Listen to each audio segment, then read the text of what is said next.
All right, race fans, we are back. Another episode, only another one or two to go here in the remainder of 2024. Holiday season, of course, in the air.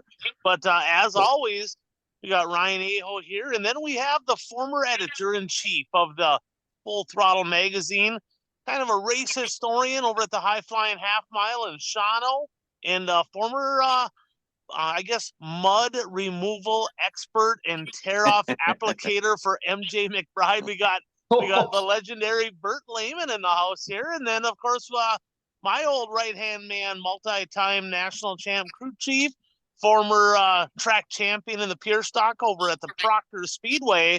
We got Changa in the house as well. How you boys doing this week? Excellent. Good.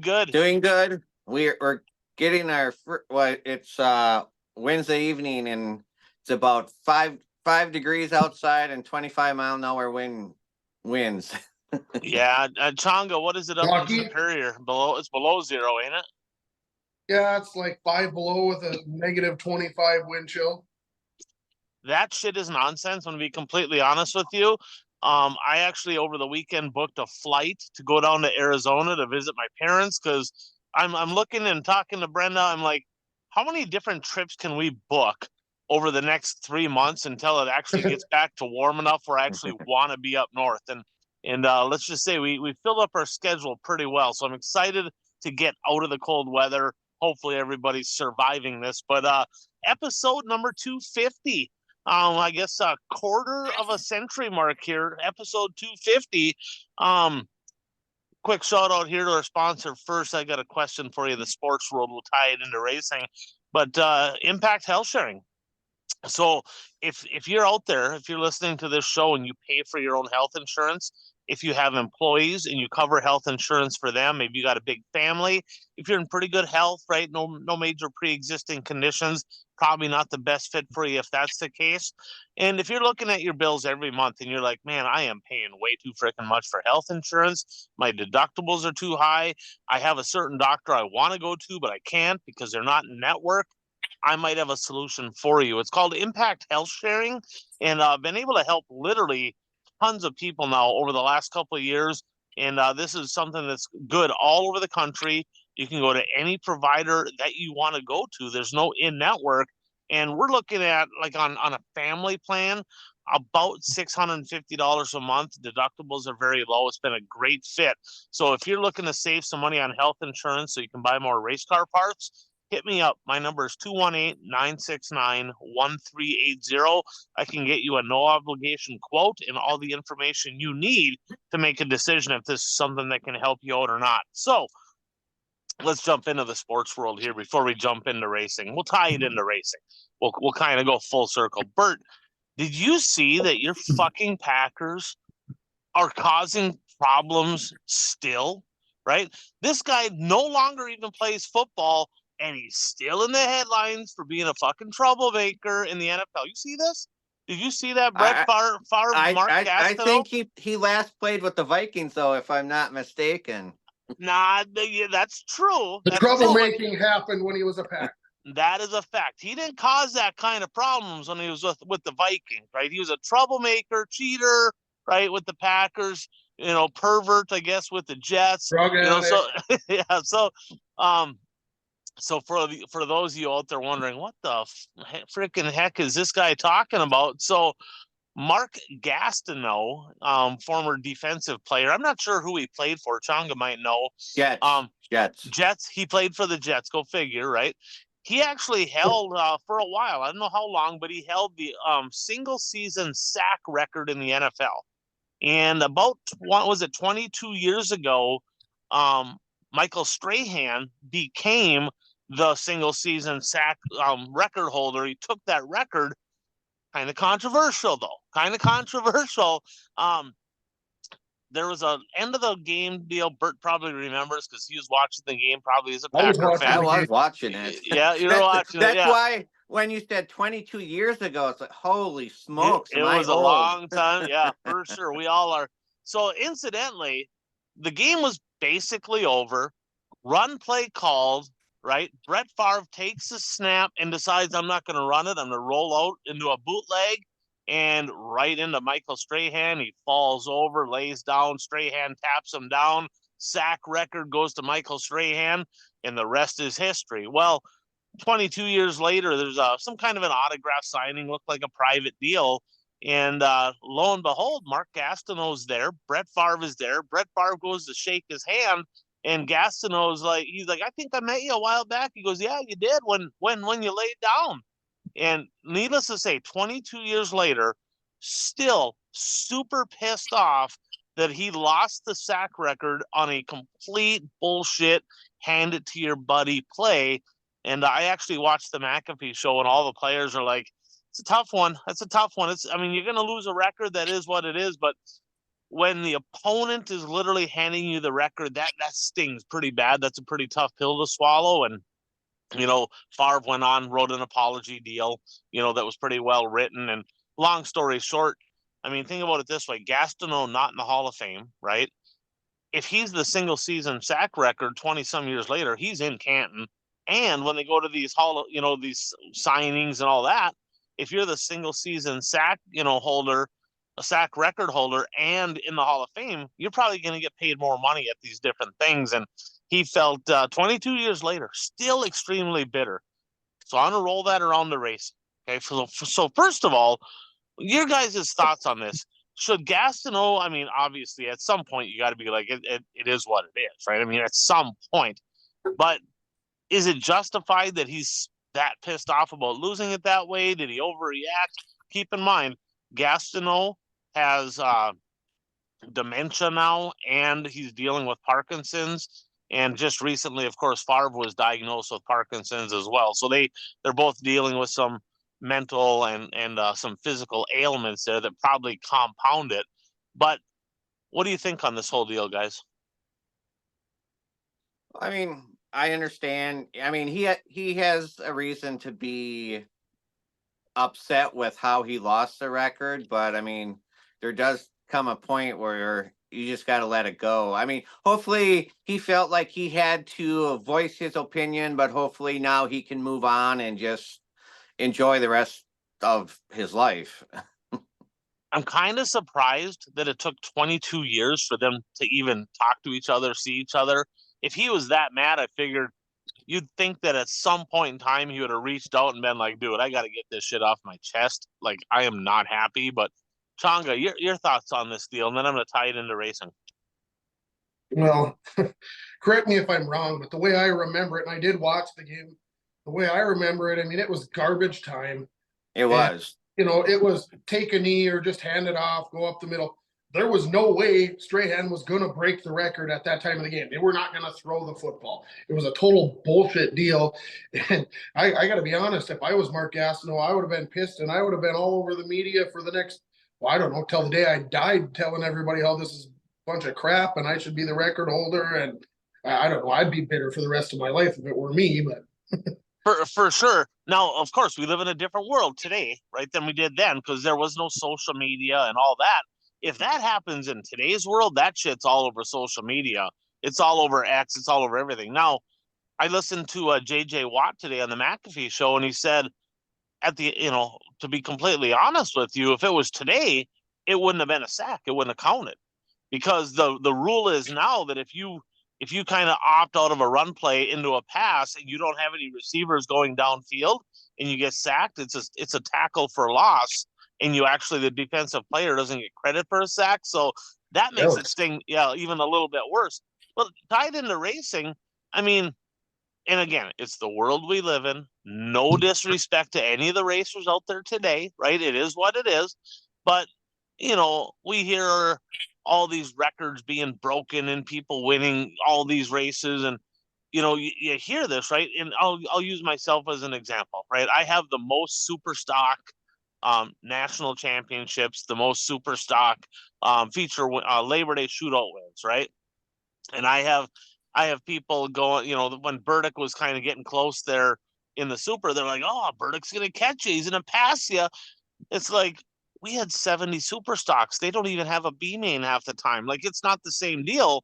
So you kind of get a little bitter, right? So any racer today or any racer that raced 20 years ago, and they were racing against 40, 50 cars a night, starting 12th every single night. And they're looking at all these people starting in the 4th row, racing 8-car features. It's like, it is what it is, but it makes you bitter a little bit. It's like, this is kind of bullshit, right?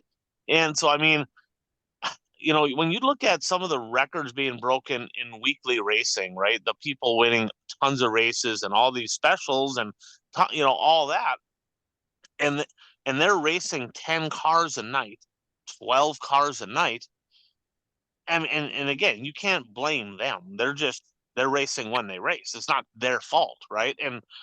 But do you think, how many of these drivers, like myself and my generation, that age group of drivers, how many are out there going, yeah, this is, they got all these wins, but half of them don't even count. Like, they're not even real wins. Your thoughts? Well, I mean, it's just the changing ways of sports. I mean, just like in the NFL, they play more games per season now. So you're going to see a lot of records fall in the NFL. And, same thing in racing. I mean, there is one division. So, I mean, you couldn't rack up wins like you can now. Now there's, each track has like 5 different divisions. So I don't want to say it's easy to get wins, but you have more opportunities to get wins. Yeah, I will tell you right now that if you're a really good driver, I mean, to win, you still have to be good. To win a lot, you still have to be good. But I'll be honest with you, it is easier. It's way easier to win today on weekly shows than it was to win 20 years ago. And that's simply because, I mean, it's just simple math, right? If you got 35 cars a night as compared to 10, I'm sorry, but it's easier. It just is. So I get it, right? And now you add on top of that, let's say somebody's going for a record in racing, it's a little different, and all of a sudden somebody pulls over on the last lap and lets their buddy by so they can have the record, and it's just bullshit. It's like, yeah. So I understand the frustration of Mark Gastineau, but and it was funny because all the players on that show literally were like 100% behind Gastineau on that. They're like, I mean, it was a fake sack. It doesn't even count. It's bullshit, right? I just thought it was kind of interesting, and it kind of relates to racing because I hear, in my circle, a lot of my friends, they raced when I did, and that's kind of the conversation. And I get it. We're all fucking petty. I mean, it just is what it is. Like, we're a little jealous, right? We're not still doing it, but those conversations still happen. And that's just probably the competitive side of things that makes our sport so interesting. So I can promise you, I'm still winning races from the tire rack. For sure. In fact, I've never lost one sitting behind the TV screen or the phone or whatever. I mean, I win. I bet I win 50 races a week easily going, what the hell is this guy fucking doing? Like, what are you doing? So, but yeah, it's pretty interesting. So Dano sent us over a message here just before the show, and RTJ had a kind of a cryptic post on social media here earlier this evening. Now it's Wednesday. The show's probably going to be up Thursday morning, so maybe a lot of people will have seen it before then. But he basically put a deal out. He's going to run the Tulsa Shootout, the Chili Bowl, and pretty excited about his opportunity with Kohler Motorsports there, being able to do all those things. And he's going to go down to Florida because the Chili Bowl, and Changa had talked about this, the Chili Bowl and Lucas Oil kind of start at the same time. So he's going to run the prelim night at the Chili Bowl, which is Tuesday. Then he's going to race, I believe, Wednesday, Thursday, Friday down at Golden Isles. And he said, we're going to decide there what we're going to do Saturday. Well, there's throwaway shows in Florida. That's a cute dog there. We like dogs. In fact, we like dogs better than people a lot of times. So there's throwaway shows in Florida. Not all the shows count. They take your best so many for the week. So he can miss Saturday, not a big deal. But then the last paragraph was something that Changa had mentioned, and we kind of talked about.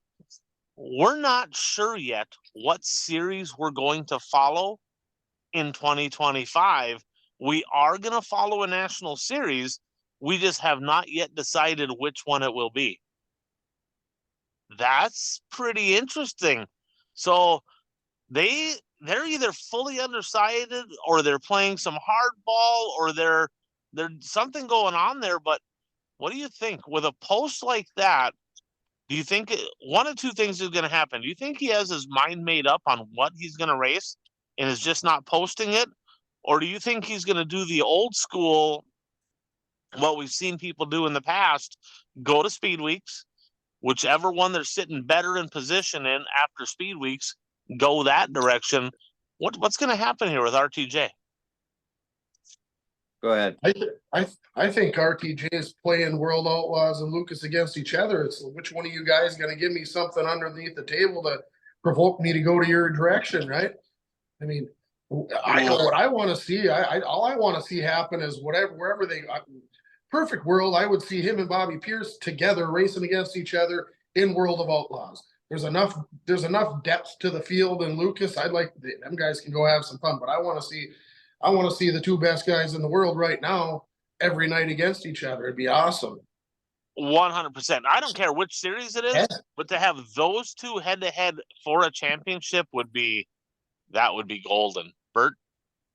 I think I think he might be playing some games and just being coy and but I mean it's smart to leave all your options open, and you never know what's going to happen when he could have a horrible week at the first week with Lucas and does really well with the World of Outlaws. So I think he may have his mind made up, but I mean, I think we all agree that he was kind of pissed a couple of years ago when he dominated, but then didn't win the championship. So he may just be toying with Lucas a little bit and just not committing right now. And ultimately, he doesn't have to make a decision till sometime late March when both series run on the same weekend. I don't have it in front of me, but it's after speed weeks when they actually have their first head-to-head event, World of Outlaw and Lucas. So we might not have a clue until then. We could know sooner than that. We might not know till March. I have no idea, but interesting that there's some cryptic messages coming out from the RTJ camp. So let's talk about the good, the bad, and the ugly from the 2024 Gateway Dirt Nationals at the Dome in St. Louis this past weekend. Unbelievable event.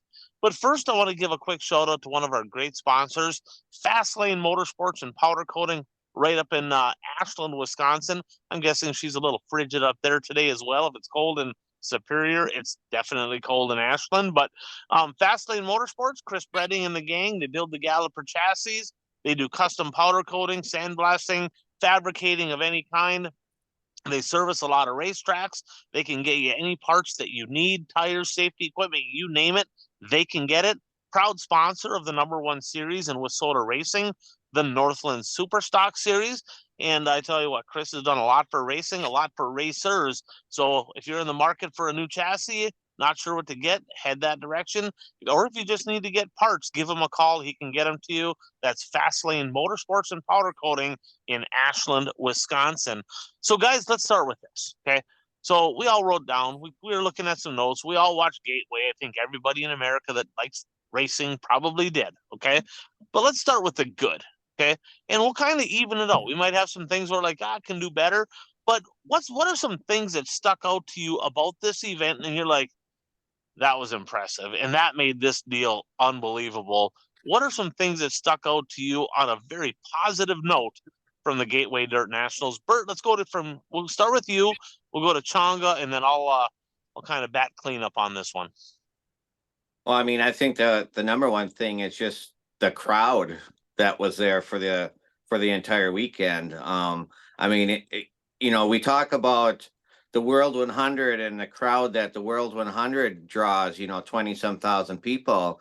But from what I've read is that they had 30 plus there for Saturday. And it's just amazing that there's 30 plus thousand people there for an event that some drivers just absolutely hate it. They will never go to it. And, some fans don't like it, because of the track isn't always good and that sort of thing, but it has definitely become a major event in the racing world. 100% agree totally with you. Anything else that stuck out to you? Anything that, I mean, we'll have our top moments or memorable moments. Holy crap, say that 3 times fast, right? We'll have that. But is there anything else that you're like, boy, this in particular just makes this event so good? You got a couple other things that come to mind? Well, I mean, I like the driver intros, although I was a little disappointed this year because where they had the camera positioned, you couldn't read the signs half the time that the drivers brought out. And that's part of the magic of the driver intros. But I think it's cool that they have the driver intros. I think the drivers have to work a little bit.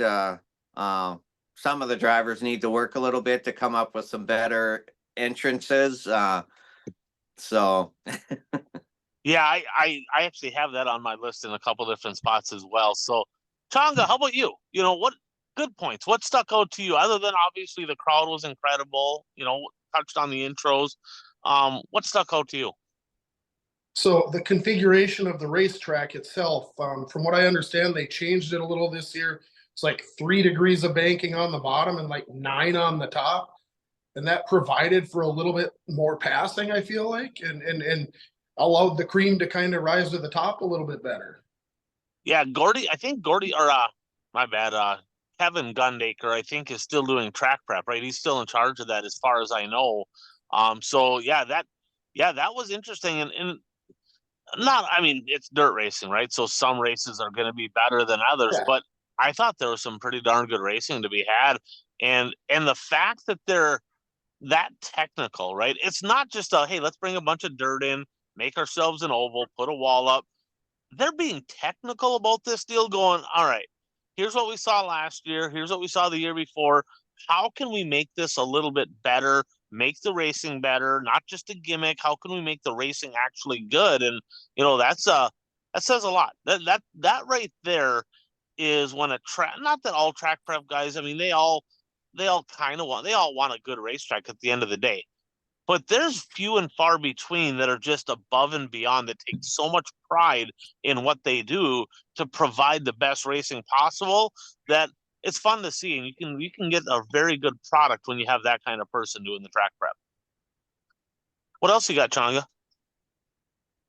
Well, I guess I was a little bit bummed because your boyfriend darn near stole the show again. I thought it was going to be a replay of the PDC, and stupid drive shaft had to shit the bed. And otherwise, we were going to see a killer slide job, probably a big wreck in the 32 car in Victory Lane. Bobby Pierce was not winning. He was not. He was going to throw a slide job and wreck everybody if he didn't. He might have did that, but he was not close enough to throw a slider. I think that deal was done.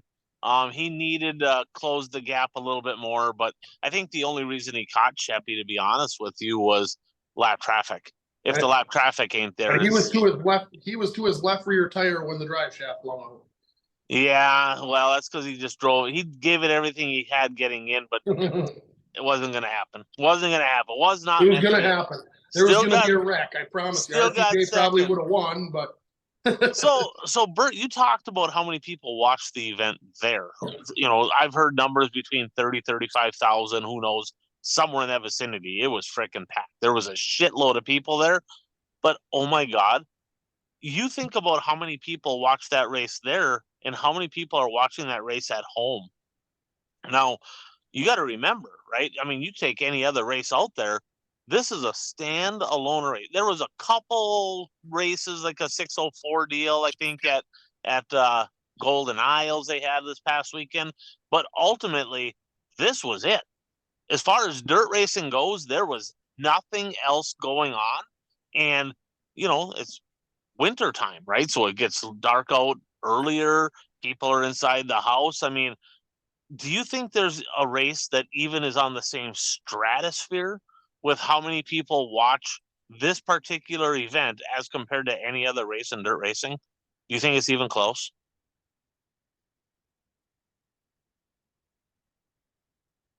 Did we lose Burke? I think we did lose Bert. So Changa, I'll ask you that question. Do you think it's even close? Well, I don't. I guess I don't know because I'm kind of new to the indoor race, and I feel like the Chili Bowl's kind of maybe similar, but I guess I just don't have a real good feel for what the online following is on that deal. Yeah, I don't think it's on the. I mean, they get a good following for sure, but I don't think it's on the same boat. So Bert left. He'll come back in. We'll just banter back and forth until he does. So he's in Wisconsin, right? They haven't quite figured out the internet deal. I guess you're in Wisconsin too, but you're Yeah, close. I have Minnesota internet. Yeah, you're close enough to Minnesota to where it doesn't really count. So, a couple things that stuck out to me too is the amount of work people put into the special paint schemes just to go to this race, full out knowing that the likelihood of them coming back with the body panels even close to intact, not happening, right? Not happening. So the time and effort. Let's see if I think he's trying to get back in. Bert's phone. All right, Bert's back now. All right, Bert, we lost you for a minute there, buddy. I don't know Yeah, what's going on. you guys froze up, and then all of a sudden it kicked me out. Okay. Well, he's back. So we were talking about the special paint schemes. Well, we see some of that at the World 100, right? But at the World 100, you kind of go to the World 100 thinking it's a big half-mile track, probably not going to destroy the car, more than likely. You go to the Dome, you know that you're going to have shrapnel and tear shit up. And I just thought it was incredibly cool how many people come there with special paint schemes, tribute bodies, and just literally going all out to have a special body just for that one race. Literally in December, a one-off deal. So, was there any cars that stuck out to you more than others that you're like, that was freaking cool? I mean, obviously there was a shit ton of Scott Bloomquist, tribute cars for sure, but were there any, Bert, I'll start with you. Any tribute cars or any special bodies that you were like, that was incredible? Well, you really couldn't see it, watching it on the stream, but if you saw pictures of the car close up, Bobby Pierce's was pretty cool. He had the good the nice Christmas and then the evil Christmas on the other side of his car. So that one was kind of cool. I mean, Jonathan Davenport had a different one. I mean, it was all brown but it was what's the name of his ranch? It was in honor of the ranch that Right. he has. Well, Brandon Shepard won the contest. Popularity contest. Come on. Popularity contest right there. It was a cool looking car, but Yeah. It was clean and it was nice, but it wasn't the best one. Yeah. I mean, yeah, I don't think it was the best one there by any means. Well, but then there's a modified that had National Lampoon Christmas Vacation stuff on it. That one was pretty cool. I think that was Tim Nash, the old number 7 garage car. Yeah, that deal was pretty cool. So I mean, and that's the thing. You see some of these, Chonga, any that stuck out to you? Well, I love the DeVilbiss mod. That thing was sweet. I'm a fan of purple, but the crown had the crown on one side and the Coke on the other side. I mean, but that thing was pretty. That thing was awesome. It was the best mod there. I'm with Bert. Pierce is my favorite body. I mean, it's the light up nose on the Rudolph and the naughty and the nice list, and it that kind of led right into his entrance with the the naughty and nice. It was pretty cool. Did you see what he did when he came out for his driver intro? Zane DeVilbiss? No, I'm not sure if I did. Did you see that, Bert, or did you turn it off because you hate modifieds? No, I watched the modified intros. I don't. What did he do? I don't remember. He poured out a shot of Crown. Oh yeah. I saw that. He brought the bottle of Crown out. He kind of tipped it right there, one for Scott, and so that was pretty cool. So did he drink it? I didn't see that. Well, he brought it out. I'm sure he took a sip, but he dumped. You know how you kind of dump one out, kind of in memory of your buddy. So, and that's what Scott Bloomquist, of course, drank was Crown Royal, right? Okay, so that was pretty cool. Did we count that as a Bloomquist tribute because he had Crown Royal on his car? Oh, 100%. Yeah, that was definitely a Bloomquist tribute for sure. I'm actually looking here. I got my notes as far as memorable moments. I'll leave that one alone for a second. As far as the WWE style intros, I mean, I'm all for that. That is badass. I mean, it is. I mean, some of them were good, some of them not. Bert, you're exactly right. There was probably 80% of the late model guys. I mean, you got to get your shit together, guys. Like, this is entertainment. This is the entertainment industry, and they just kind of walk out and they wave like stumps, right? And so I just massively appreciate those that put just a little bit of effort into doing something cool, right? And that's where Scott Bloomquist was second to none. He knew he was a showman. He played the heel better than anybody. But, one of the coolest ones was Ryan Gustin. He came out. Did you see that one, Changa? He came out with Ariel, Scott Bloomquist's daughter, and Yeah. they did the crotch chop there together, and so that was cool. A lot of people come out with their kids and stuff, which that's a cool moment for their kids, of course. Air Force Ashton Winger had a bet with I think Rigsby and Ben Shelton that if he won, they were going to shave his head. And he came out. They did the barber chair, pretended to shave his head. There's some pretty cool ones. I mean, any other ones that stuck out to you guys as far as the intros that you're like, that was pretty good?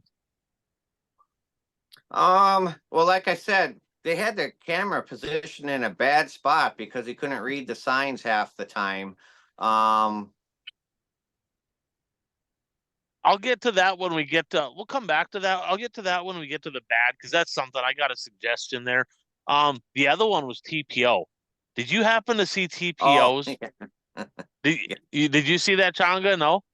I didn't see it. I only saw like 4 or 5. So when TPO came out, what was on both sides of the entrance? Do you remember what the sponsor was going up both sides of the where the drivers walked out? Longhorn. Right? TPO walks out with a big sign, I think it said make Rocket Chassis great again, and he put it right in front of the Longhorn sign. Oh, that's awesome. Yeah, and it was, and they moved it pretty quickly. I'm pretty sure the Longhorn probably sponsored that deal. So yeah. the next driver that was introduced, it was gone. Yeah, she was gone, but yeah, he definitely came out like, and that's what he runs, in the late model, of course, and he runs it very well. So he came out with that deal, and there's a few pretty cool ones. As far as WISSOTA goes, I forgot to write down the name. I apologize to the fan that sent this in. Maybe I have to give him a shout out next week on the show. But we had a fan send in basically a fan feedback saying, I think WISSOTA maybe listened to you guys about not being very good at social media and pumping up the drivers when they're traveling. Like Kennedy Swan, when she was at the Big Deal Mod Race, WISSOTA did not do a very good job about promoting her and the representative of WISSOTA at this show. They did not. But holy shit, I have no idea who did the social media for WISSOTA during this event, but a tip of the cap to them because they did a fantastic job from literally the week or two leading into this event all the way throughout the event. And man, they were on point. They were giving shout outs before drivers got there, wishing everybody luck. Watch these drivers on this particular night. They really pumped up TPO because he had a top 5 finish. He ran 4th. So they did a great job there. So whoever's doing the social media for WISSOTA, no idea who it is. I got no clue. That's 2 thumbs up right there. They did a fantastic job. Great job, great work, great to see. Hopefully that goes throughout the whole off season here because there will be some WISSOTA drivers down south as well. Bert, that email came from Braxton. Thank you. Yes, it did. Yes. All right. So another one is, how about this? The Bowman Gray Madhouse feel, right? The Madhouse feel. So Bowman Gray Stadium, I mean, I don't watch a ton of that, but it's entertaining and the place is freaking packed at every single event that they have. Plain and simple. Well, this here, I mean, we had a couple memorable moments here. I mean, probably the Super Chef one was probably one of the top ones. And how about Run Forest Run? Bert, I don't know if you wrote down that driver's name, but one of the late model guys. Holy shit. Dude, it made ESPN. I was gonna say what dirt race has ever made ESPN? Sports Center on ESPN. Sports Center. Yeah, I don't. Maybe the Chili Bowl. Maybe. I guess I don't know. Right. But that was. I mean, obviously, you're like, oh man, it'd be cool if it was just racing. But this dude, needless to say, there was some carnage at the end of one of the qualifiers. I don't know if it was a B main or a qualifier, whatever it was, and this driver kind of my size, kind of a stockier dude, not necessarily a model of health, not somebody that's gonna be known for running the 100-yard dash or 100 whatever it is. He Did wasn't gonna do that, but he ran like a mother down the track, and they interviewed him. He says kind of ran out of breath about halfway down, but I kind of figured I had to keep going at that point, and he reached in, he's pulling on the guy's shield, and some people are like, oh, we don't need that shit. We don't need it. And I get their side of it, but I can tell you right now, she was entertaining and it got that event on Sports Center. So it is what it is. Well, I didn't have a problem with him running to the driver and confronting the driver, but an official's got to step. I mean, there had to have been 30 seconds that went by before an official even was on the scene. And the guy's just twisted. The driver strapped into his car. He can't do anything. And this other driver's twisted on his head and his neck, and it was good stuff. It was good. How about this? The David versus Goliath feel, right? So essentially, this is a race here. I mean, if you take any notable dirt late model race throughout the country, super late model race, you're average, you're pretty good running regional local guys most of the time don't have a shot, right? They're not, I mean, most of the time your local guys are gonna struggle to run well, right? It just is what it is. Well, this race here, the local drivers, if they run well at home, they feel like they can come here and actually have a legitimate shot. Opie Mike Spatola, he did not have a good season racing at all. He struggled this year, but guess what? He rolled off a top 5 finish. So that's one thing right there. They're talking about kind of to go into a tiered system on the invite next year for the late models to try to eliminate some of the drivers that maybe cause a lot of cautions.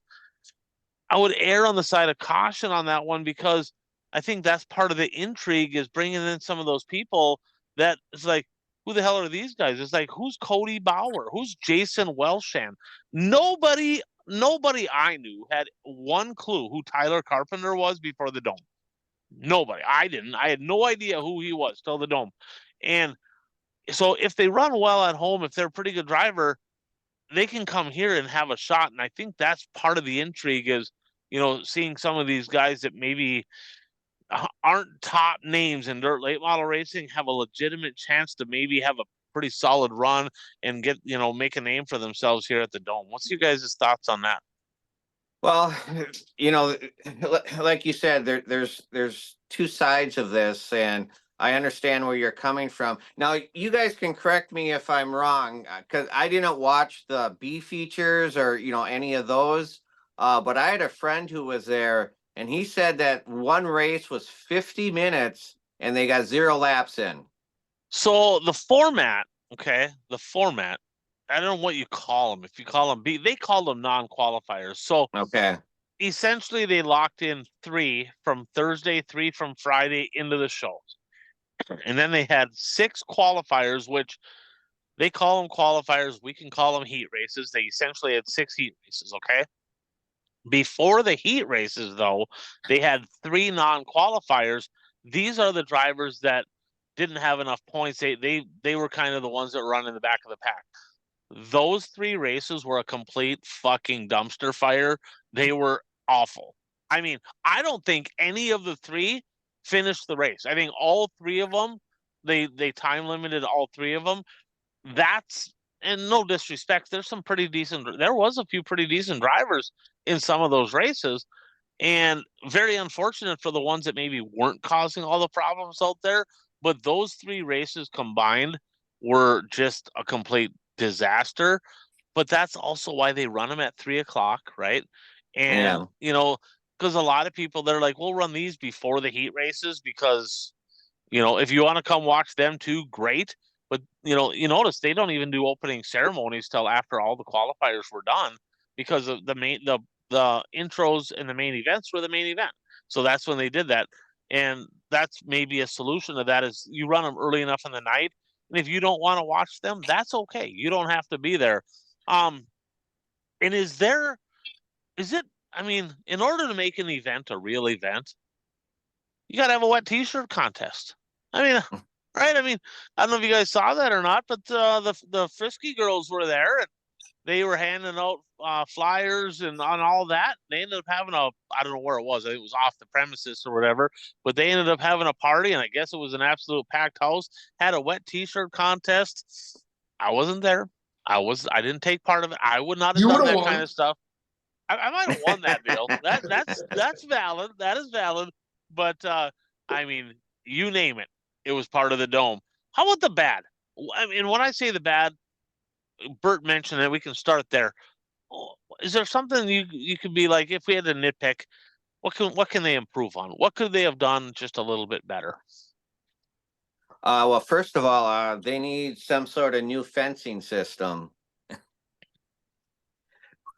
Now, yellows, and more yellows. But yeah, every time that somebody came up, smacked the wall, the fencing was like chicken wire. And I mean, I don't know what the solution is there. So two parts to this, right? Part A is they were fairly quick every time they had to repair it, but every time somebody bumped it, they had to repair it. So they had to do it a lot. Now, I don't know. I mean, you're literally putting up them jersey barriers in dirt. So I don't know how good of fencing. I mean, Kaylee Emerson, I know Lauren Inman knows a little bit about fencing. Maybe they have a solution, but I think you're right. They would have to be able to do something. With that said, though, if they made the fence super, super sturdy, right? If the fence was actually really good, would it just topple over the jersey barriers and then it'd be twice as much work, Changa? I don't know if the fence is even the main concern. Make the wall taller. I mean, the stands are up high enough to where if the wall were 2 feet taller, you wouldn't have as many cars in the fence. That could be. That could be. Well, and the issue was, I mean, because they actually had a cushion, and the cushion actually worked as a ramp to launch the cars up into the wiring of the fence. Do not get rid of the cushion. Do not get rid of the cushion. Well Keep the cushion. That's got to be there. We got to keep the cushion. That makes for good racing. But yeah, that with that said, right? And they interviewed Cody, and he says, for the most part, the fans, you know what you're getting into, right? You know, going to the dome, there's going to be fence repair. There's going to be some downtime, and quite honestly, with all the fumes in there, maybe those little timeouts there to fix the fence kind of help settle down some of the gas fumes in there, possibly.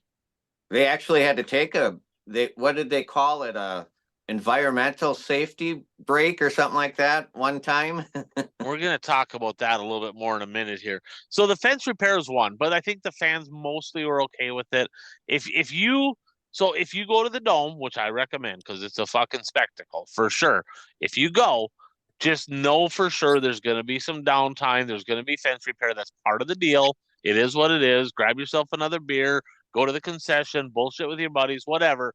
That's going to be part of it. But in a perfect world, that wouldn't happen. But that's one of the things with the dome. And along with the fencing, did you see what they had at the end of the concrete barrier on the inside of the straightaways? They had 5 pieces of 2-inch styrofoam. They need to block that a little bit better.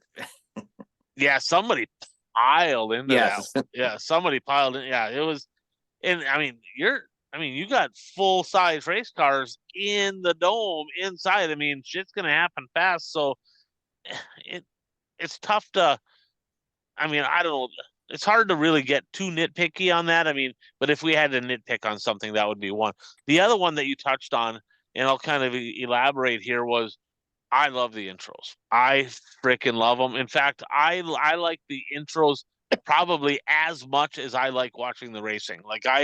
Like you think about WWE, and some people are like, oh, why are you watching WWE? Well, I can tell you right now, a lot of people do. That's why it's a multi-billion-dollar industry, right? Well, their biggest event is obviously WrestleMania.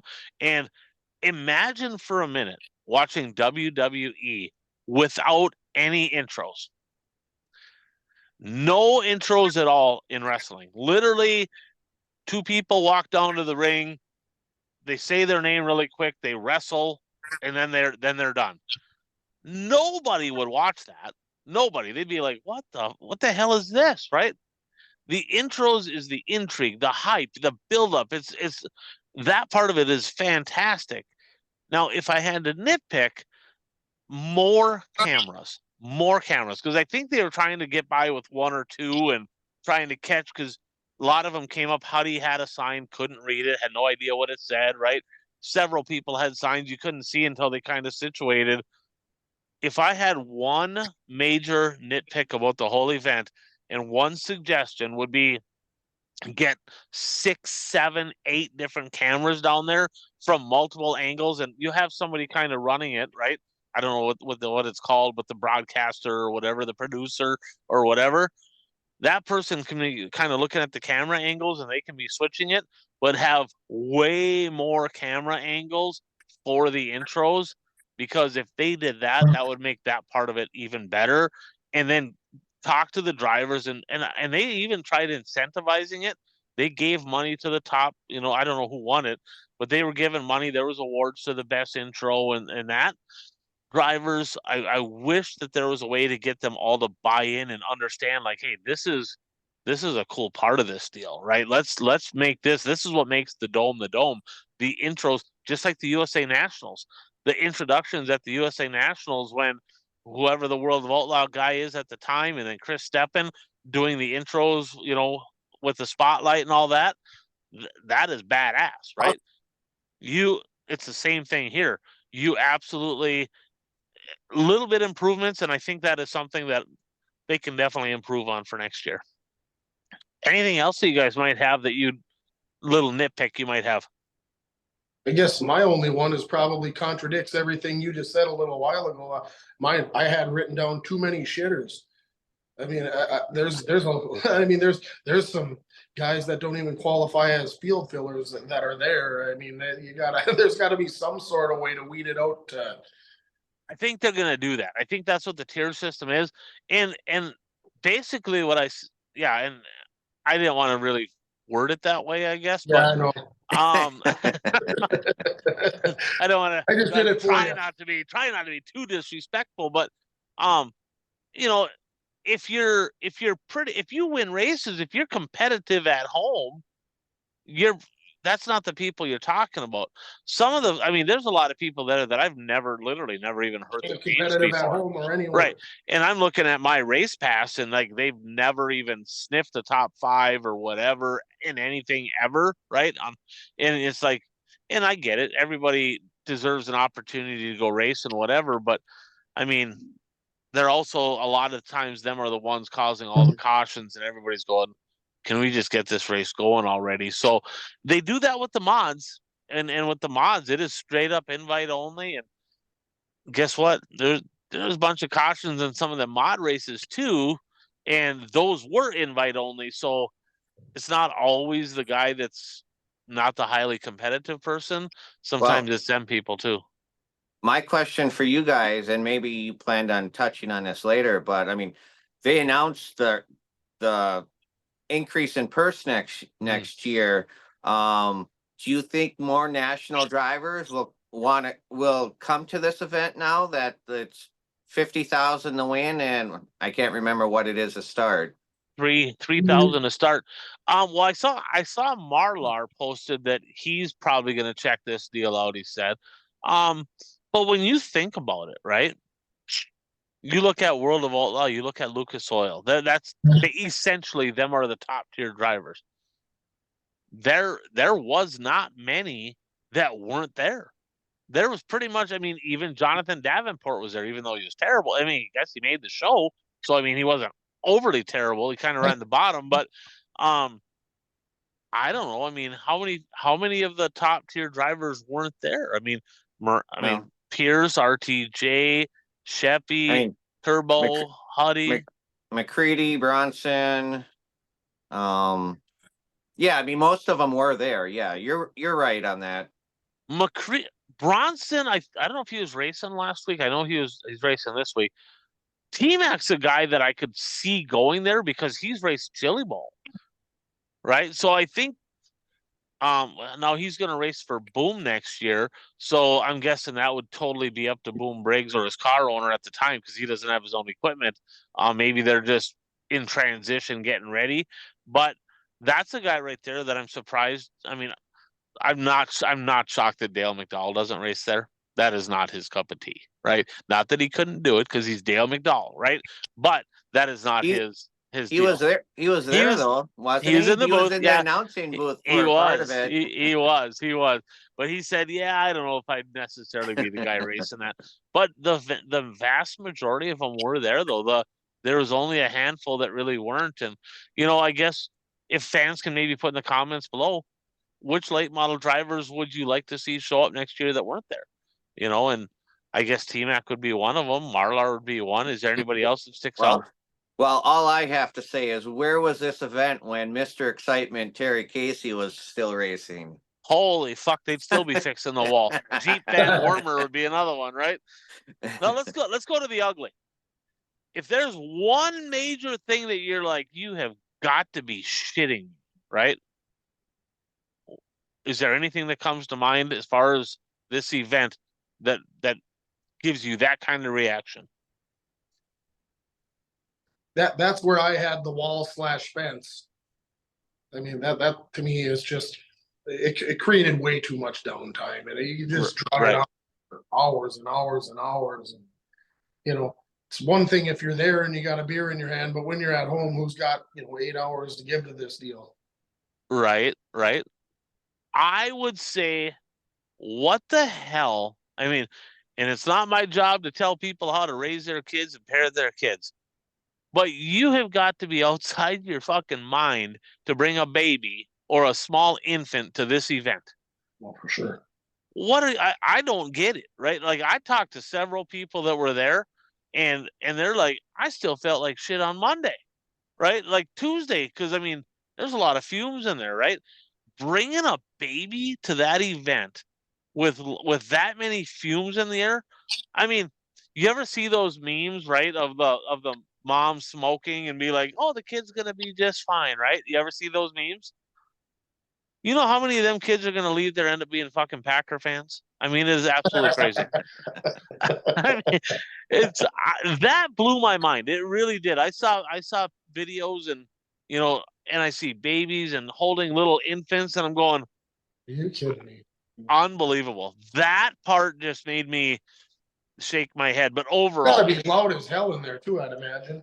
I would think, but I mean, no louder than any other bull ring. I mean, maybe a little bit louder, but the fumes was just crazy. Memorable moments. We already talked about Run Forest Run, hit Sports Center, right? Any other super memorable moments from this event? I got the Super Shep Tyler Carpenter deal. Oh, right? Yeah. I mean, so Steve Shepard Jr., Brandon Shepard's dad, he run late model. He makes the show. Congratulations. He did make the he made the show, didn't he? Yeah, he made the show. And it was in the feature where they had the issue. And at the end of the race, Sheppy wins. And next thing you know, you got Tyler Carpenter kind of playing a little, getting a little rough with Super Shep after the race. And Super Shep's trying to stop him on the track, like, get out right here, you little fucker, like, whatever. And lo and behold, they go back to the pits, and you got Steve Shepard Jr. like pounding knots on some random pit guy's head or whatever. They're throwing down in the back, and come to find out, Tyler Carpenter was mad at the wrong guy. He's like, I don't even know what he's mad at. Like, I was behind them guys. I wasn't even by him. Hudson O'Neal spun him out, not me. So, oops. But Wow. Step around and find out, he said. Yeah, exactly. Yeah. He fucked around and found out. Now, you remember Lauren Inman up at the Proctor Speedway, Changa, that I remember him curb stomping that guy? Or carb stomping? Carb stomping, yeah. Yeah, carb stomping. Super Shep did that too. And I wish there might be video out there, but they talk about that pretty often. He actually did that at one of them Illinois bull rings, got out and carb stomped somebody as well. So he's kind of been known as that guy that's not afraid to kind of throw down and let's get after this deal. Any additional shout outs that you might have before we jump on to the final part of this deal? I got nothing. TPO fourth, best finishing Wissota driver. He runs good down there. Zach Johnson, very well spoken. He ended up having some rough luck. He got in an incident. I don't think he caused it, but they interviewed him and he gathered his thoughts and then he kind of played the crowd a little bit. I mean, obviously the millennial farmer on YouTube, he knows how to do that and he does very well at it. Good to see Spatola with a bad season, Illinois bull ring guy getting a top 5. With that said, late model guys, so on and so forth. Mods, invite only.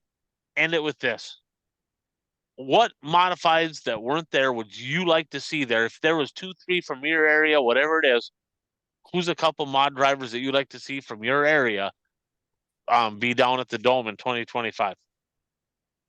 Well, these aren't from my area, but I'd like to see Coach's favorite mod driver there, Kyle Strickler. Mm-hmm. Well, Cade Dillard was invited, but he didn't go. He was going to run that IMCA mod show down in Texas that ended up rating out. Okay. So even though he's racing a late model now, Ethan Dotson, it'd be cool to see him in a modified. And I guess from my area, he would never go there because this isn't his type of racing. But I'd like to see Benji Lacrosse racing there. But Benji doesn't like to bend equipment, so I don't know if he would ever race there.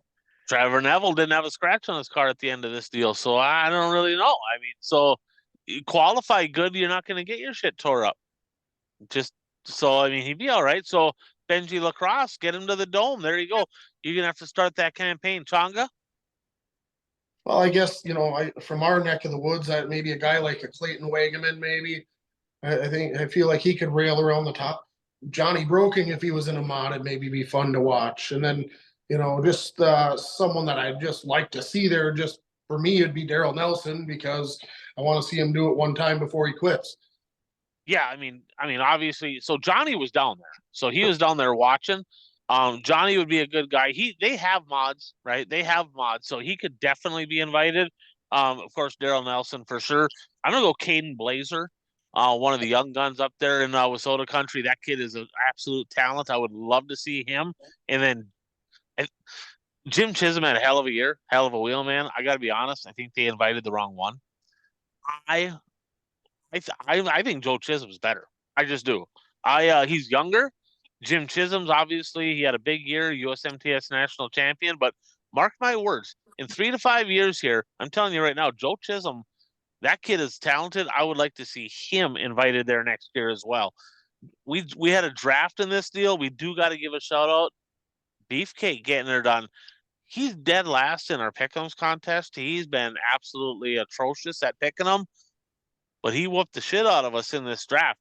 He won it. Curtis got second. Coach got third. Congratulations, Beefcake, on winning the draft. Let's jump in to a fan question here. And the fan question was, is Gateway Dirt Nationals a crown jewel? Before you answer that, don't answer yet. We're going to give a shout out to Daytona 1 Performance Lubricants. Now, if you're going to the PRI show, Buck is going to be there. You got to go meet this guy. You got to get educated on all the great products they have. He's going to have some presentations there. Be sure to check that out at the PRI show. If you're not going to be there, you can check them out on Facebook. You can check them out online. Daytona 1 Performance Lubricants. Anything that you can imagine in the lubricant industry, right? I mean, we're talking oils to assembly lubes, gear oil, power steering fluid, tranny fluid, tire cleaners, tire treatments, you name it. The name of the game is longevity, get more performance and durability, make stuff last longer. That's his passion. And I tell you what, Buck, one smart gentleman. This guy right here in the NASA Hall of Fame, specifically for lubricants. It's NASA. NASA. That's what I said. NASA. You said NASA. There's no NASA. W at the end. Let's get this right. Reason I say that NASA. is my friends from Florida told me that to tell you that. Well, it's not NASA. It's not U.H. either. So NASA. Let's go with that, right? So Right. aerospace.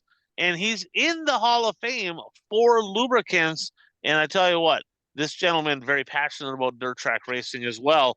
And give Chad a call too. Chad, the regional rep, he is actually willing, if you're in our area of the upper Midwest, he'll drive over to your place, give you a full demonstration of all the products. Give Chad a call, 507-828-3536. So let's do this instead. Instead of you just straight up answering, is the Gateway Dirt Nationals a crown jewel? We had another fan question come in and say, what are your top 10 dirt racing crown jewels? And whether you call it prestigious events or whatever, right? What are your top 10? And you can go in any order. I'm going to go from 10th to 1st in mine. But Bert, let's go with you. And then we're going to go to Changa. Then we'll go to me. I want you to give me your top 10 dirt track racing crown jewel events that if you're a dirt fan and you're like, you know what, I'm retired, or I have a whole bunch of time off this year, and I had 10 events that I can go see, what 10 events would you recommend? You want me to list my 10 right away? I do. Do we just go around the horn, or we're going to do all 10 for each person? Let's do all 10 for each person. Yeah, because Okay. they might be different. These they're gonna be. These aren't necessarily in order, but they're pretty close. You're gonna go from 1 to 10 or 10 to 1? Okay. 10 to 1. Okay. Number 10, Big Block Modified Week. Number 9. Well, I'll just say the Prairie Dirt Classic, but it would actually be higher on my list. Number 8, USA Nationals. Number 7, Kings Royal. Number 6, IMCA Super Nationals. Number 5, Dirt Track World Championship. Number 4, the Chili Bowl. Number 3, the Dream. Number 2, Knoxville Nationals for sprint cars. And number 1, the World 100. Oh, well, I didn't include Gateway because we just talked about Gateway. Oh, okay. All right. No love for Gateway. I am surprised though by a couple things there. I was pretty versatile. We're pretty darn close, to be honest with you. Changa, what do you have for your 10? Okay, so I had 14 seconds to put this list together, so bear with me. It might suck. Okay. So I got at number 10, the USA Nationals. At number 9, I have the World Finals. At number 8, I have the Chili Bowl. At number 7, I have the Gateway Dirt Nationals. At 6, I have the Prairie Dirt Classic. At 5, I have the Dirt Track World Championship. At 4, I have the Dirt Late Model Dream. At 3, I have the Kings Royal. At 2, I have the World 100. And at 1, the Knoxville Nationals. So I have my honorable mentions here. I got the Dirt Track World Championship in the honorable mentions. It's moved around too much for me. Just my opinion. World Finals. I don't think, in my opinion, that's a honorable mention. Just to give WISSOTA some love, I don't have a WISSOTA event on my top 10, but WISSOTA Crown Jewels, maybe we'll touch on that one day. But I got the WISSOTA 100 Red Clay Classic and the John Sykes Memorial as must-see events in our area. But I'm going to start at 10. I got Super Dirt Week. Me and Bert kind of had the same. He got a Big Block Week. Super Dirt Week used to be at Syracuse, now it's at Oswego. Looked it up. It's the biggest event in town, the biggest event in Oswego, New York. Brings in over 30,000 people to that event. That's a huge deal. And I get it. If you're a Midwest person, you're like, it's big block modifieds. We don't watch that shit, but it's good racing. And that is their marquee event. And it's a spectacle. Number 9, I'm going to go Kings Royal. And we're very, very similar. It's crazy that we came to the conclusion on the same one. I honestly thought Bert was going to go late model across the board. I really did. I honestly did. But when I look at a crown jewel type event, it's like, if you name this event, will pretty passionate dirt fans be like, yeah, I know what that is. Kings Royal, yeah. It's at Eldora sprint car race. Of course I know what that is. Yeah, they know what that is. So Kings Royal, that's, in my opinion, the second biggest one. We talked about the National Open at Williams Grove. Williams Grove, of course, a big sprint car track, but we know Williams Grove. But if you told me National Open, I got no clue what you're talking about. I do now, but I don't think the casual fan would. Number 8, and I coin tossed this one. I got a tie. I went with a tie at 8. Okay. The homer in me, USA Nationals. It's a big event. 100 grand to win this year, by the way. They upped the ante. Excited about that. I think that's going to draw in more drivers.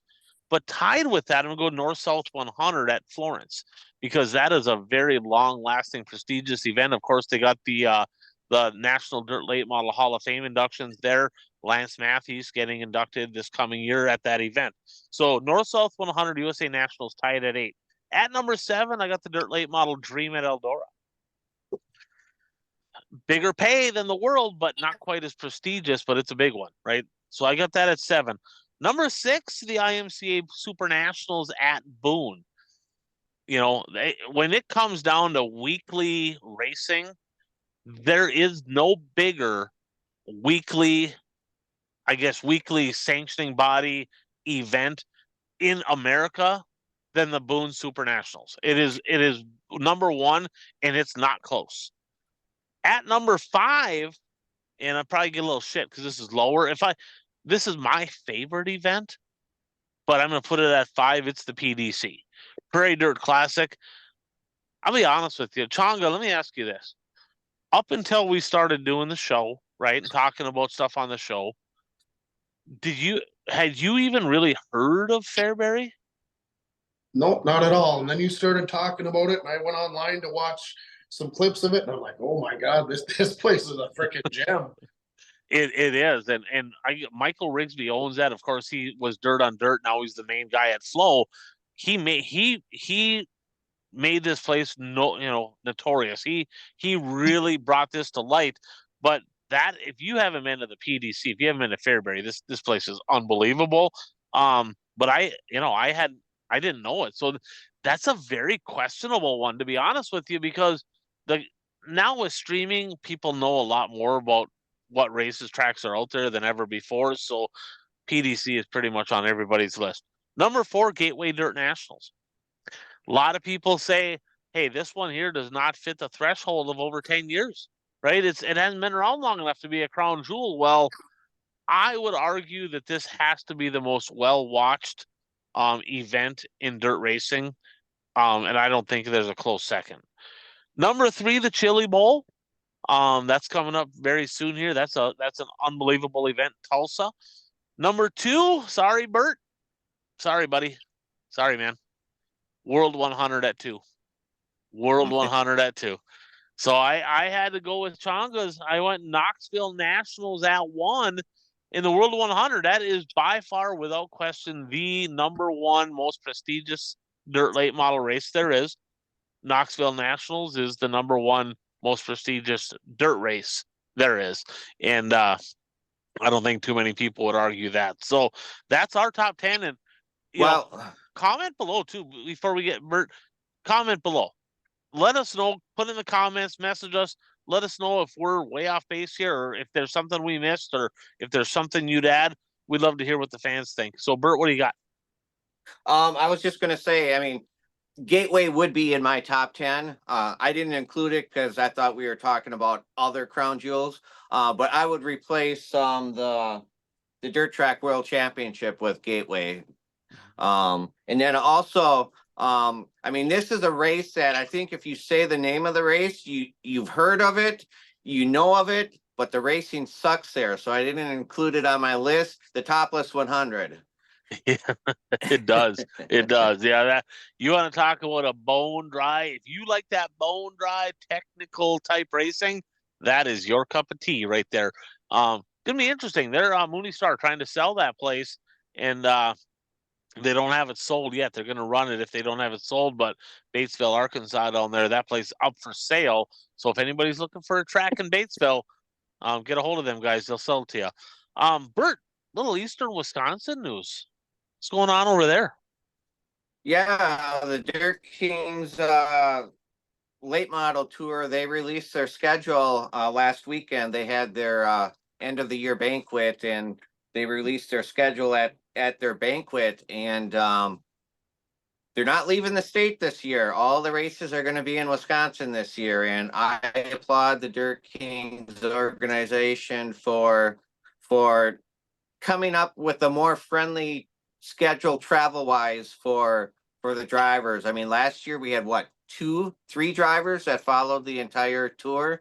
So hopefully more drivers will follow the entire tour. And actually, the majority of the races are in eastern Wisconsin. There's a couple, like they're going to Mississippi Thunder again this for 2 nights of racing in July, and I'm okay with that because Mississippi Thunder, it's a great track to race at. It brings the Western late model drivers there too, so that's always a good event because you put both sides of the state competing against each other. So That's a double header too, isn't it, yeah, Bert? And yeah. and that's with sprint cars, isn't it? What is it? Are they have an IRA sprint IRA car? sprint Yeah. cars, but So yeah, that'll be a good event. the late models are there Friday, July 25th, and Saturday, July 26th at Mississippi Thunder. Yeah, hats off to Jason because I mean he had to sit back and look at it and be like, holy shit.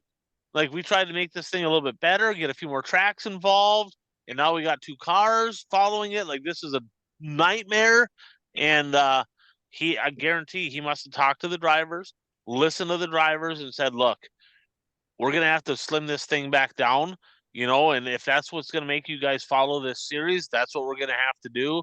So congratulations to him, and I really, really hope that that it works out because that's been a great series for quite a while, and I would love to see that for the drivers, especially over in eastern Wisconsin, for that to get stronger. So if that's what happened, if he listened to the drivers here, support this deal, right? Because he didn't have to do it, right? He already has a job. He doesn't need to do this, right? He does it because he loves racing. So support this, and let's go ahead and make Dirt Kings late models great again. Let's go ahead and do that. So, anything else over there, Bert? No, everything's kind of quiet right now. Nothing off the top of my head as to what's going on here. Changa, you hearing anything down in the Twin Ports? Any craziness? Any news? Anything that I maybe have missed going on down Superior, Proctor, anything like that?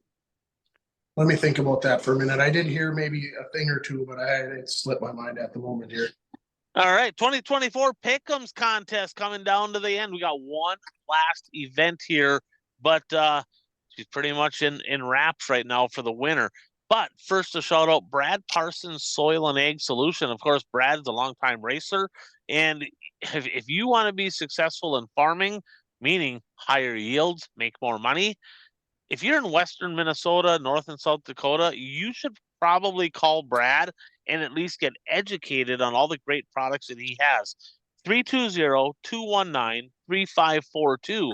And he can inform you on what he's done with several people over there. He has all the data points. He can get you all the information you need to get the right stuff in your spray packages to be super successful in 2025. That's Brad Parsons, Soil and Ag Solution. So Brad, Matt from Amsoil, Impact Health Sharing, myself, Worker Bee, Kent, we all threw in a little extra money, threw some money on the pot. We'll have a tally here as soon as everything all comes to a head.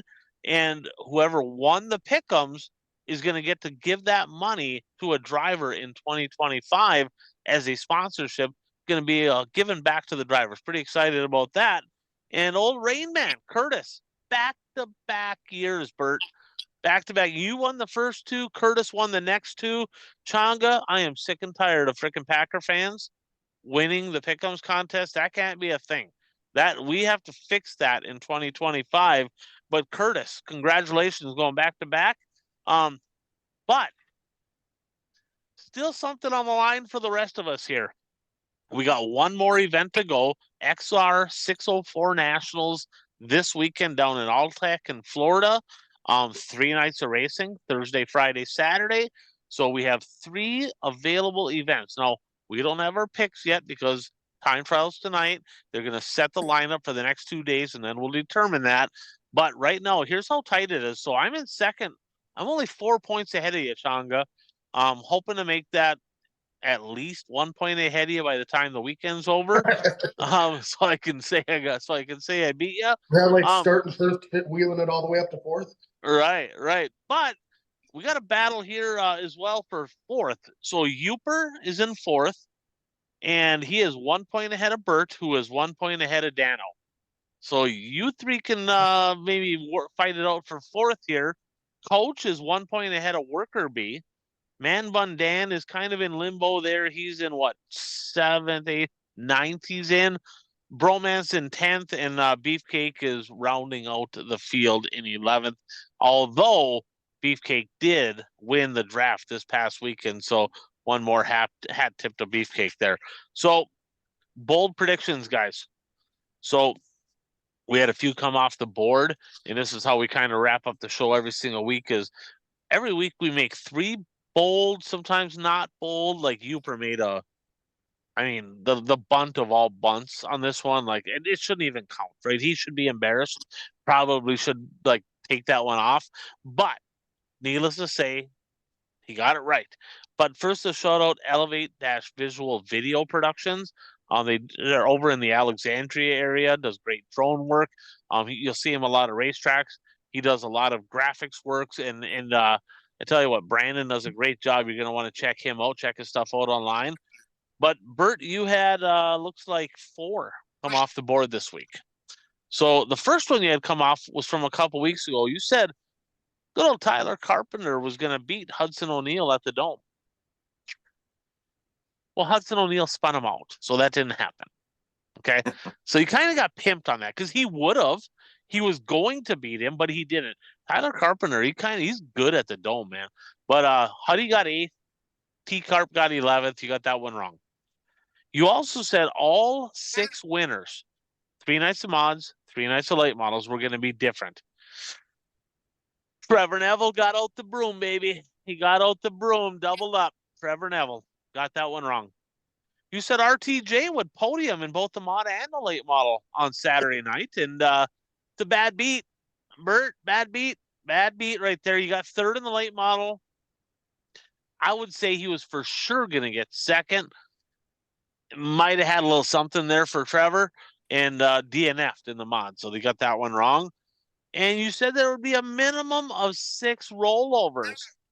You even tried to get a freebie on a guy that went over the wall, didn't roll over. That didn't count, but you got one. One guy left the building. Only one roll. Kind of surprised by that. There'd be a shit ton of them at the Chili Bowl, okay? But there was only one here. So 4 off the board. Rough week for Bert. I had 3 come off the board.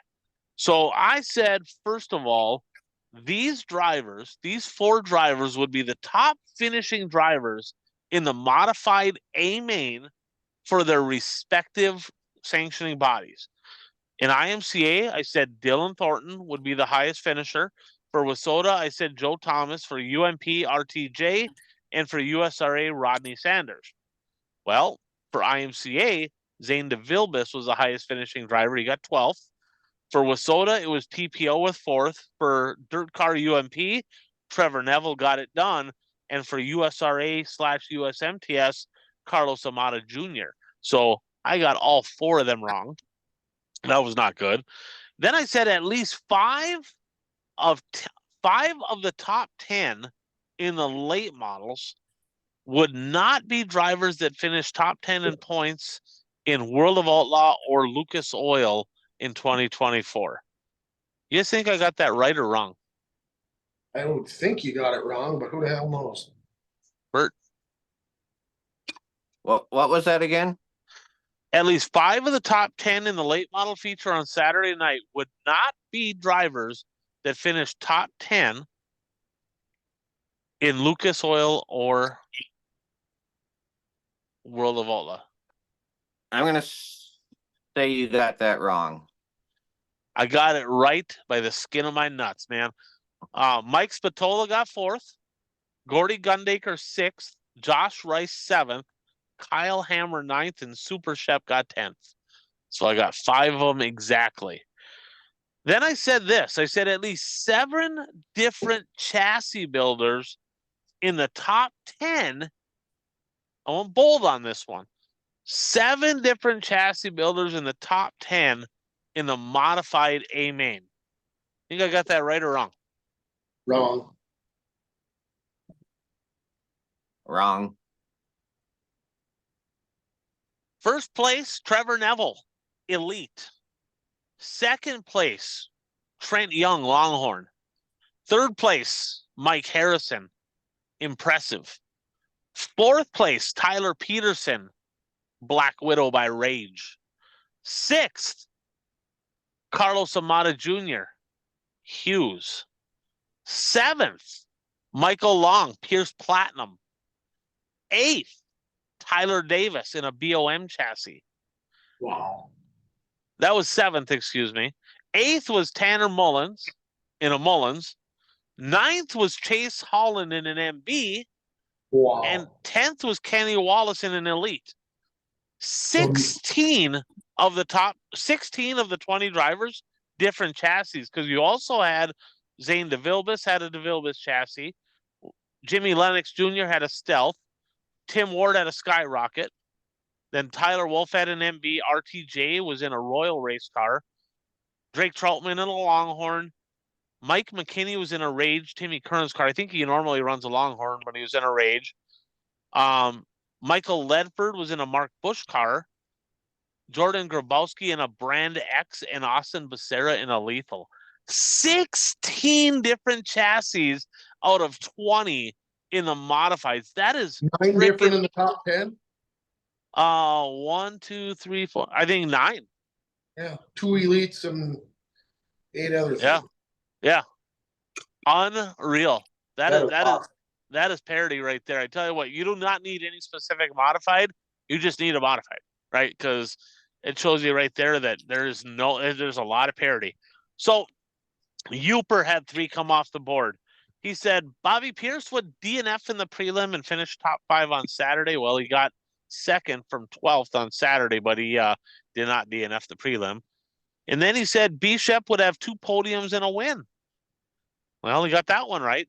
That's a definite. Basically, in his first trip back in Rocket, that was a couple-year-old Rocket with the updates.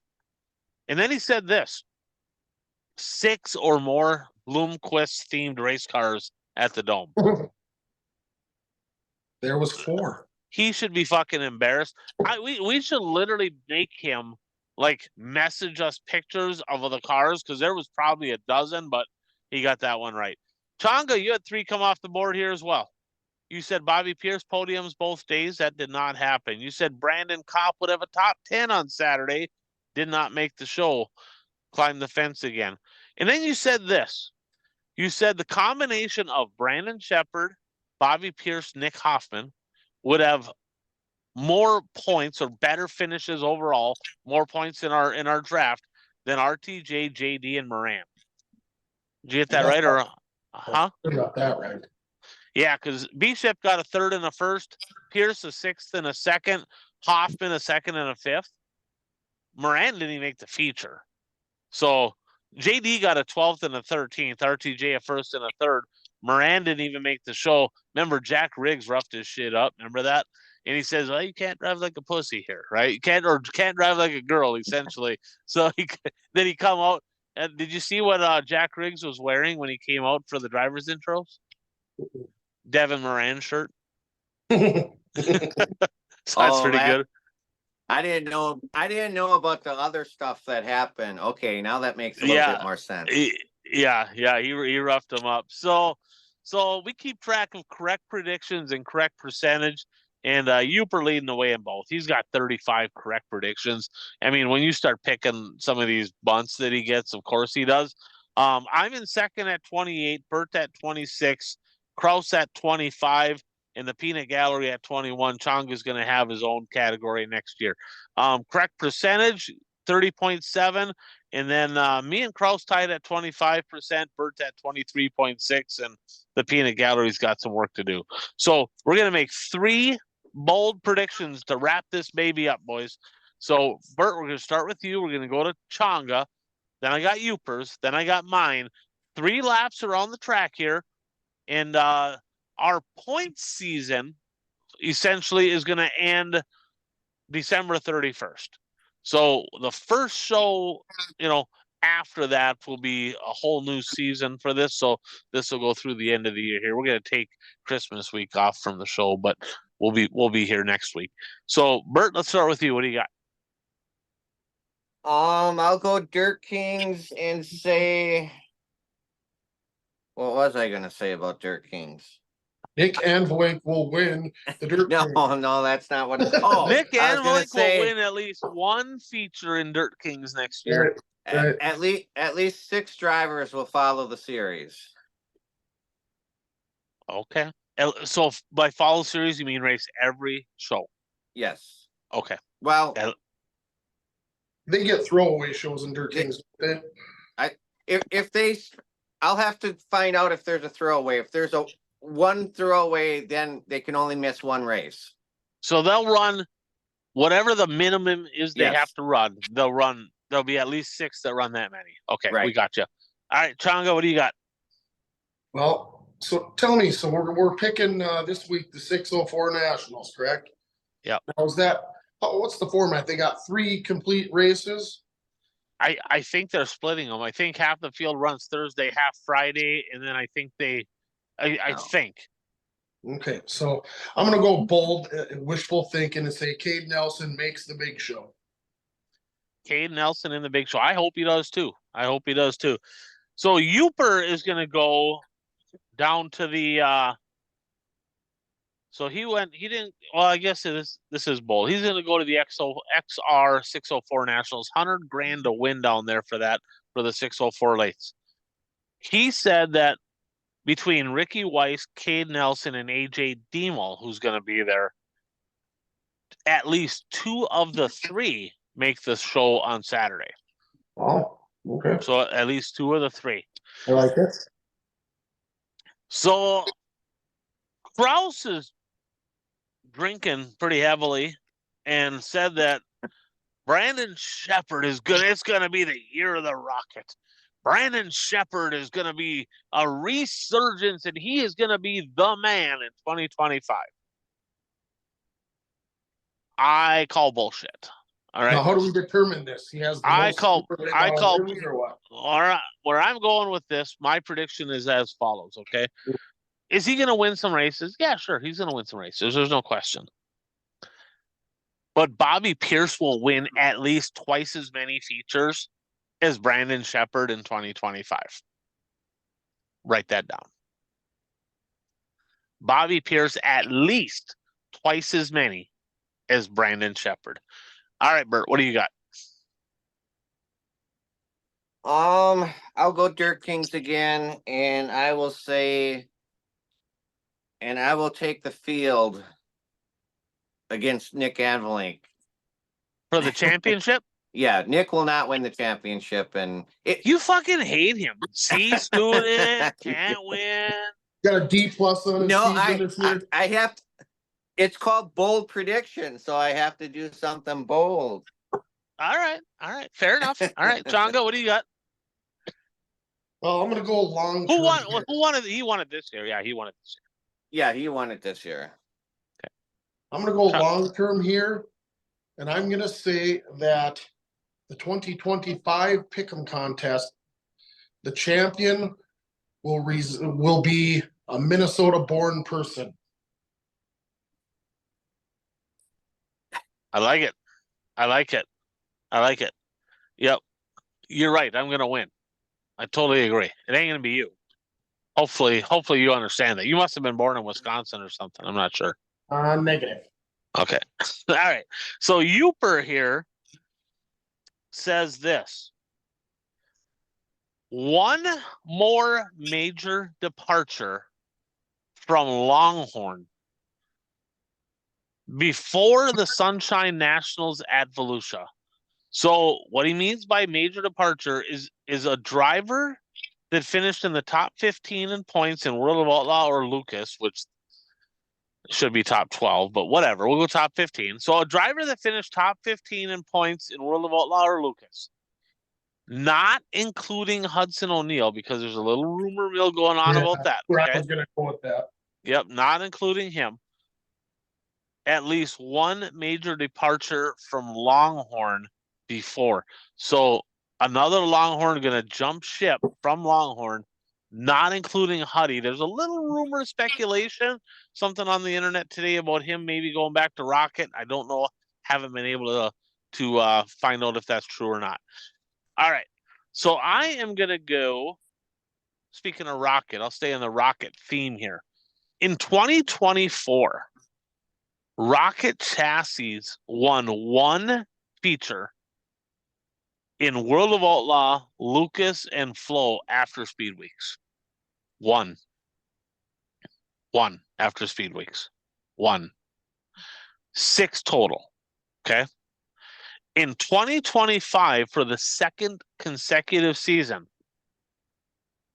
Rocket Chassis will have 10 or less combined. 10 or less combined feature wins between Lucas, World of Outlaw, or the Flow Series in 2025. 10 or less A-Main wins combined between those 3 series in 2025 for Rocket. All right, Bert, your third and final lapper on the track. I don't go in depth as you do. I'm just gonna say Bishop will carry on his winning ways and win the first race of the Wild West Series. It's pretty good down there. Pretty good. It's pretty good down there. Is Pierce going down there? I haven't seen. I don't know. He did last year. Yeah, And Dillard won the first night last year. Bishop had to jump ship over to Lucas because he's scared of Pierce. Although we don't know where Pierce is going yet. So, all right. So he's going to win the first night at Vado at the Wild West Shootout. Brandon Shepard is going to win. Okay, that's a good one. All right. Jongo, what do you got? Oh, God. Well, one way or another, I got to get something right. So I'll play both ends of the fence here, I suppose. I'm going to go with 604 Nationals. Late model A-Main winner will go to Mark Whitener. Mark Whitener. Okay. There's some hitters down there. That's bold. I mean, if you would have said top 5, that still would have been bold. But okay, you go with the win. Uper's third and final prediction. He's going to go XR 604 Nationals as well. The combination of Turbo Tyler Erb, Clay Harris, Trent Ivy, and Trey Mills will have a better combined finish on Saturday night in the A-Main than Kyle Bronson, Joseph Joyner, Brandon Overton, and Brock Pinkerus. So, yeah, I don't even know who Brock Pinkerus. I guess I've heard I that don't name. either. Yeah. So he threw so in some nobody's never heard of who could make it tonight. Right. Another bunch. Yeah. Nice. All right. So I'm gonna go.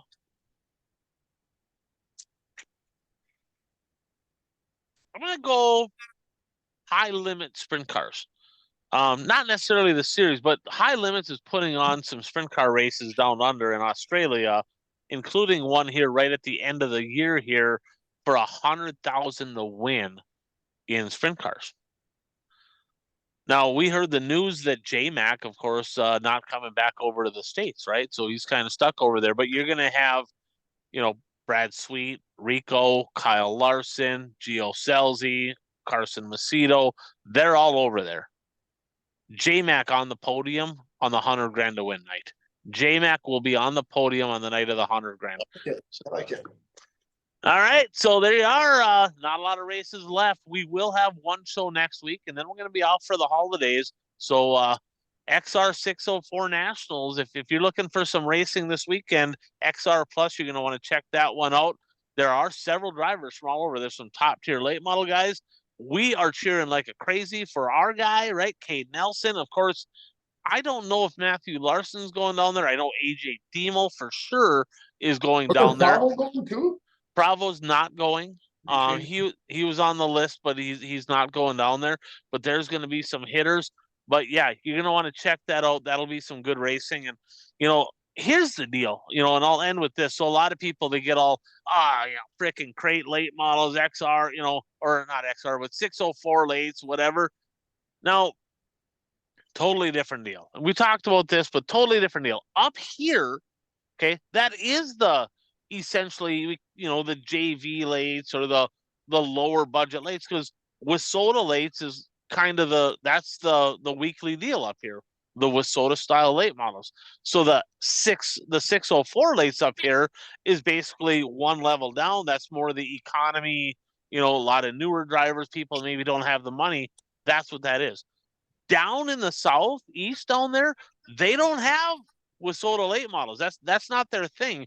Their main late model down there on a weekly basis is 604s. So it's I'm telling you right now, going down there, the 604 late model racing down there is top tier talent. It is very, very good racing down in the southeast. That 604 stuff is absolutely worth watching. So want to check that out, and pretty cool to have $100,000 to win for that deal, and some hitters. I hope it's an underdog. I really hope it's somebody that's not like a national super late model touring person. Nothing against him, but I want to see somebody that typically runs 604. I would much rather see them win that race. Of course, we're cheering for Cade or even AJ Demo. I mean, he's obviously very, very talented. And didn't he win he won a championship in 604 race, didn't he, Bert, of some kind? He won $50,000. He won the some sort of fast track championship back in 2010. So yeah. So he knows what he's doing with them 604s as well. So it'll be interesting to see. So as always, I'm Ryan. That is Bert. That is Shanga. Thanks for tuning in to the One to Go Show.